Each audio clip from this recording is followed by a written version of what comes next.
Bonjour à tous et toutes. Un petit live pour vous dire que je viens d'avoir des nouvelles de Corentin, que je sais où il est et que je suis en route pour le rejoindre. Voilà. Je roule en direction du cinéma où nous allons à la projection. Je suis un peu abasourdi. Il va bien. Donc rassurez-vous, il n'a pas de soucis apparemment. Hein. Il était en train de bosser. Voilà.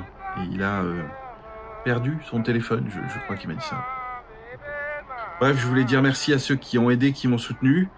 Oui, Alabama, c'est la fin du cauchemar, je crois. Même si je suis dans une voiture que je ne connais pas, en direction d'un lieu que je ne connais pas. Donc voilà, je pense que demain, je serai plus en mesure de vous expliquer. Oui, apparemment, Corentin bossait. Je peux rien vous dire de plus, j'en sais pas plus. Voilà. Il était très investi ces derniers jours par cette nouvelle mission. Et voilà pourquoi il n'a pas donné de nouvelles. Donc on sort de Paris. Il doit tout me raconter une fois que j'aurai retrouvé. Salut Snoof, Albal, Vico 34. Ouais, je suis en voiture pour le rejoindre. C'est un énorme soulagement et en même temps, voilà, je suis un peu stressé. Encore une fois, on a de la chance. J'ai de la chance de vous avoir. On a une communauté extraordinairement soudée. Donc merci tous les copains de la Péloche Maudite. Merci de m'avoir supporté et d'avoir supporté ma folie galopante, mon inquiétude ingérable. Vous êtes extra. Je peux vous dire vraiment que dès que tout cela rentre dans l'ordre, on va mettre les bouchées doubles pour vous fournir le max de contenu de qualité parce que vous le méritez, vraiment.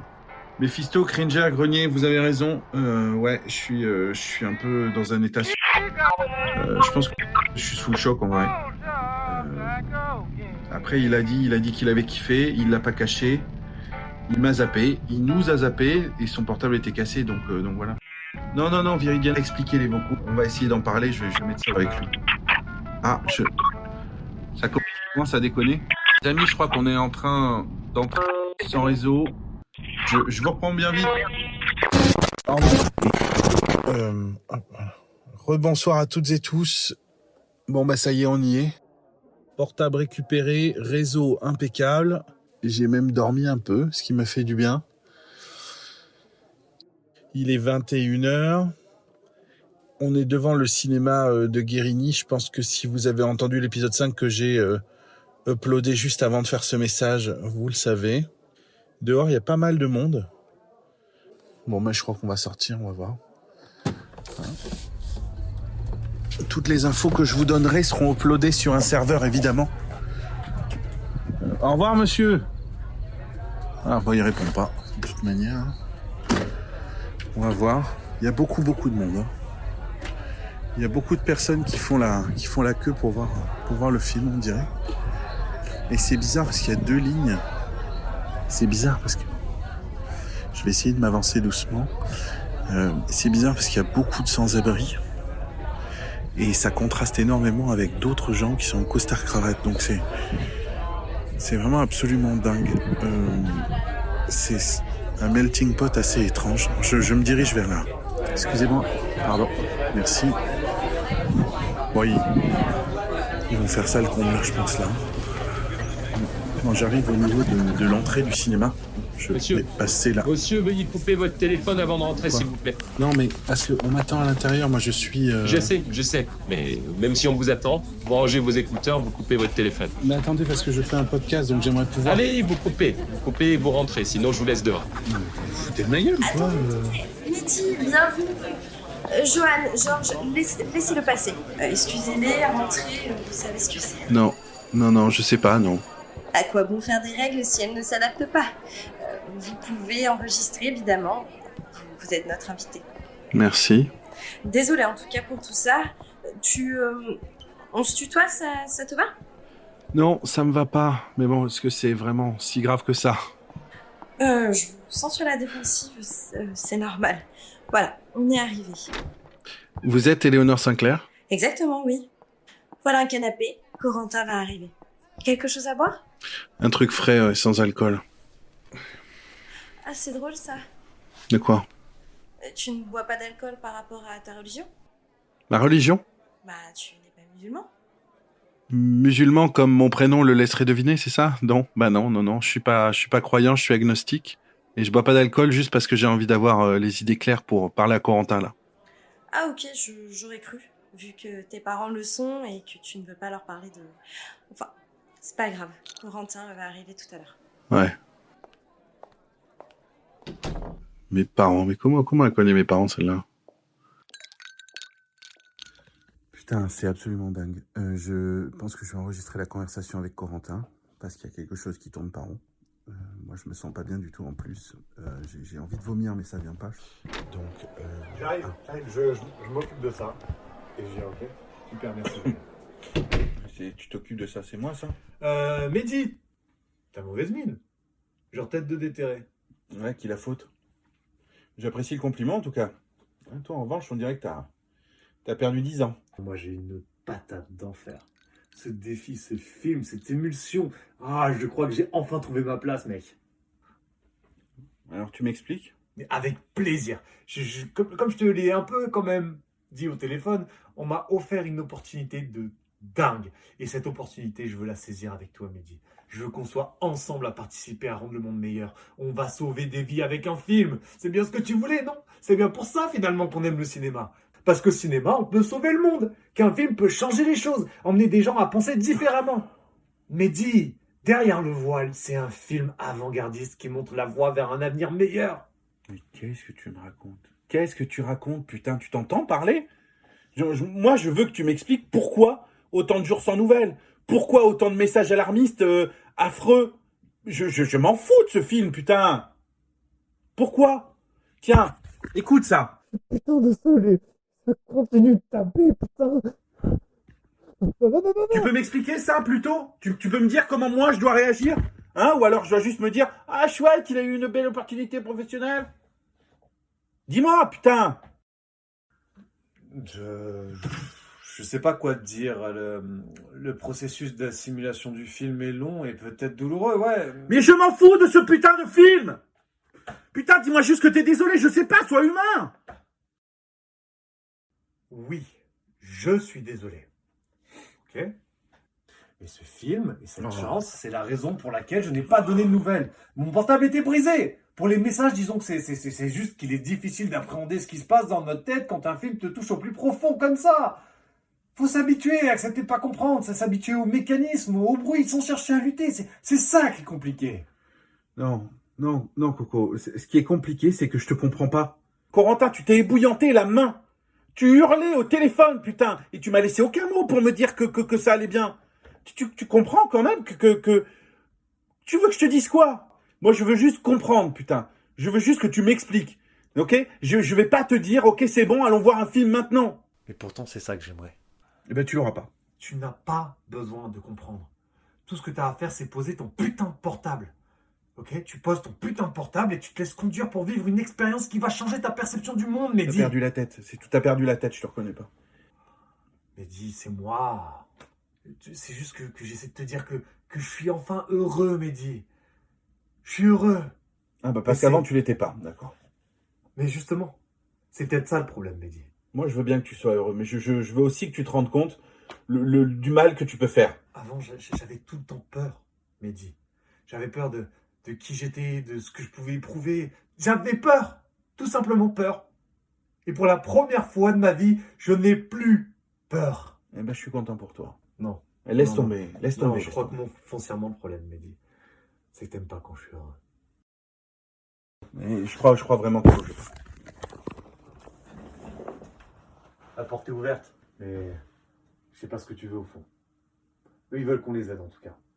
Ils vont passer à la vitesse supérieure. Ils ont réussi à dupliquer leur copie. Tu sais, pour entretenir le mystère et faire monter la sauce. Ils veulent qu'on les aide, nous aussi. Pour tout ce qui est marketing, moi je leur ai dit que j'étais chaud. Mais pas tout seul. J'ai besoin de toi. Parce que c'est toi qui sais parler à la communauté. J'ai besoin de toi, Mehdi. Allez, tu t'excuseras pas, de toute manière, tu vas rien faire d'autre. Mais Mehdi, je me suis déjà excusé. Il faut quoi de plus? C'est ma manière de te dire pardon. C'est de te proposer tout ça. Allez, Coco, laisse tomber. Ouais, tu sais quoi? T'as raison. Hein, je vais aller me préparer pour la présentation. Et on se voit après le film, hein? Tu vas me laisser là? Je présente le film dans 4 minutes. Donc oui, Mehdi, je vais te laisser là. D'accord, mais moi je veux pas venir dans la salle, je veux pas voir le film, donc je veux rentrer à la maison. Donc tu te démerdes, tu me reprends le Uber, là, je rentre. Arrête de faire ton gamin. Viens voir le film. Je t'ai dit, j'ai besoin de toi. Après, tu sais quoi, si tu veux pas, t'as raison. Laisse tomber. Si tu veux pas adhérer, je peux pas te forcer après tout. Il faut que tu aies envie pour que ça marche. Si tu veux pas adhérer, je peux pas te forcer après tout. Il faut que tu aies envie pour que ça marche. Tu sais que je peux pas te forcer. Il faut que tu aies envie pour que ça marche. Tu l'as déjà dit 3 fois, là, ça suffit, non? Je te promets que tu auras ce que tu veux quand ce sera fini. Je te promets qu'on sera de nouveau ensemble. Et je te promets que tu comprendras. Mehdi. C'est promis? Promis. Ok. Je veux bien aller voir le film, alors.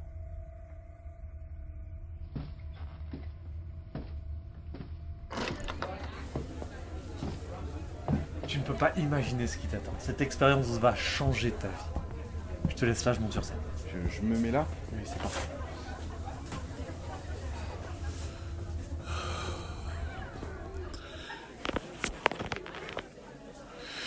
Bon, je suis installé. La salle est pas grande, mais c'est super bizarre. Il y a plein de gens chelous, des marginaux qui fixent l'écran comme s'ils attendaient quelque chose de divin, quoi. Ah, il y a Corentin qui monte sur scène. Il y a un vieux bonhomme tout recroquevillé, et puis il y a Éléonore. Mesdames et messieurs, Oh, je vais essayer de vous approcher le portable pour écouter ce qu'il dit. Projection secrète. Je suis Corentin Valdès et ce soir, vous allez vivre quelque chose d'extraordinaire. La vérité se révèle à travers l'expérience. Tenez-vous prêts à plonger dans l'inconnu. Ce film est bien plus qu'une simple bobine. Il va vous emmener dans un voyage au-delà de notre réalité. Ici présent, Otis Hemp, le scénariste de ce bijou cinématographique, seul survivant aux années. Je vous demande de l'applaudir bien fort. Et pour m'accompagner dans cette merveilleuse aventure, ma superbe, ma magnifique, que dis-je, ma sublime Éléonore Sinclair. Éléonore Sinclair qui pourra vous renseigner si jamais vous voulez des informations sur l'histoire du film. Merci Corentin, merci beaucoup. Exactement, ce film est un chef-d'œuvre. C'est superbe Une œuvre Éléonore, qui mais fait il a date, vrillé, le gars. qui marque Putain, le point de départ mais Corentin, de mais qu'est-ce que tu me l'œuvre. fais? Vous allez découvrir un morceau d'histoire à accueillir en votre sein un avenir nouveau. Voilà. Je ne vous fais pas attendre plus longtemps. Regardons ce que beaucoup considéreront à l'avenir comme la prochaine étape de l'évolution cinématographique. Petit conseil, laissez-vous emporter. N'essayez pas de résister. Oh putain. Oh Corentin. Le film commence. Ça va. Alors effectivement, on voit le ciel et il y a un objet qui tombe du ciel. Non, c'est quelqu'un. C'est un ange. Et il y a 3 autres anges qui arrivent autour d'eux.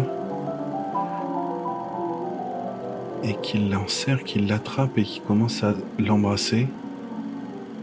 Et à lui déchirer. Oh là là!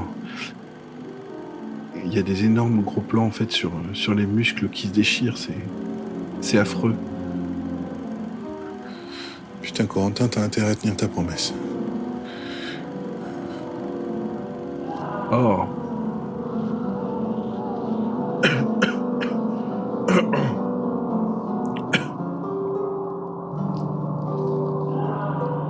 Corentin, je t'ai...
c'est un film qu'on ne pourra plus voir. Parce qu'il m'a été volé. Qu'il a été volé à son public. L'interdire, c'est comme me tuer. Voilà. Alors ce sera mes derniers mots. Vous voyez? Voilà. Ah, maintenant pour le public. Regardez-le, faites-le vivre. Les anges viendront vous remercier.